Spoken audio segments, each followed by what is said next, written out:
देवरानी जी, वो थोड़ा पैसा होगा क्या आपके पास?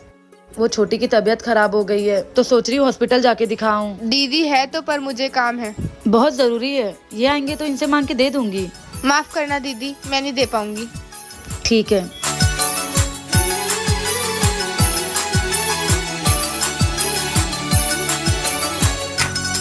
देवरानी जी, एक बात बताओ, जब मैंने अपनी बच्ची की दवाई के लिए पैसे मांगे तब तो आपने मुझे पैसे नहीं दिए, अब इतनी सारी शॉपिंग कहाँ से करके आ गई?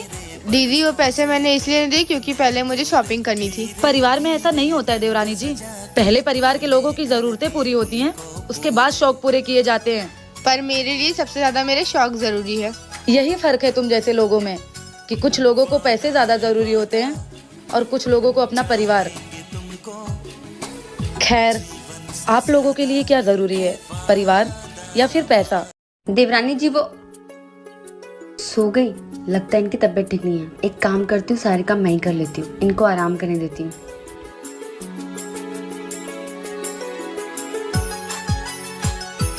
भाभी, अच्छा तो छोटी बहू आराम कर रही है और बड़ी बहू काम कर रही है।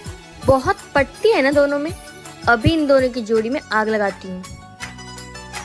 बड़ी भाभी, छोटी भाभी तो आराम से सो रही है और आप यहाँ पे काम कर रहे हो।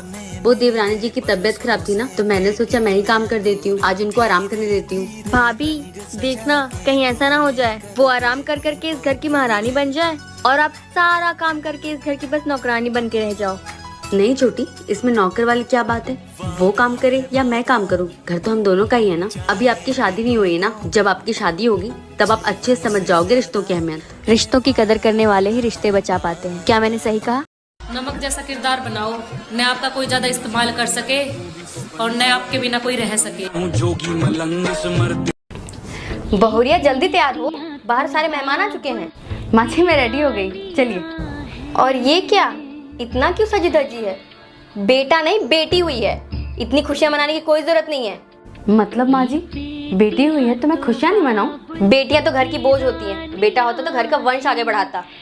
माँ जी, आप ये कैसी बातें कर रही हैं?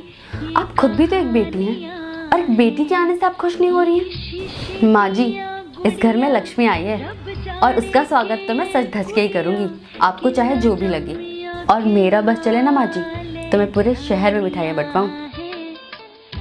चलिए। क्या आपको भी बेटियां घर की लक्ष्मी लगती हैं? तो कमेंट में यस लिखें। वीडियो अच्छी लगी तो चैनल सब्सक्राइब। शाम हो गई। अभी तो घूमने चलो ना पापा। चलते चलते थक गई। कंधे पर बिठा लो ना पापा। अंधेरे से तो डर लगता, सीने से लगा लो ना पापा। मम्मी तो हो गई, आप ही सुला लो ना पापा। स्कूल तो पूरा हो गया, कॉलेज जाने दो ना पापा। पाल आज पोस के बड़ा किया, अब जुदा तो मत करो ना पापा। अब डोली में बिठा दिया, आंसू तो अब आंसू तो मत बहाओ ना पापा। आपकी मुस्कान अच्छी है, मुस्कुराते रहो ना पापा। इस धरती पर बोझ नहीं होती है बेटियाँ। दुनिया को समझाओ ना पापा। दुनिया को समझाओ ना पापा। छोटी सी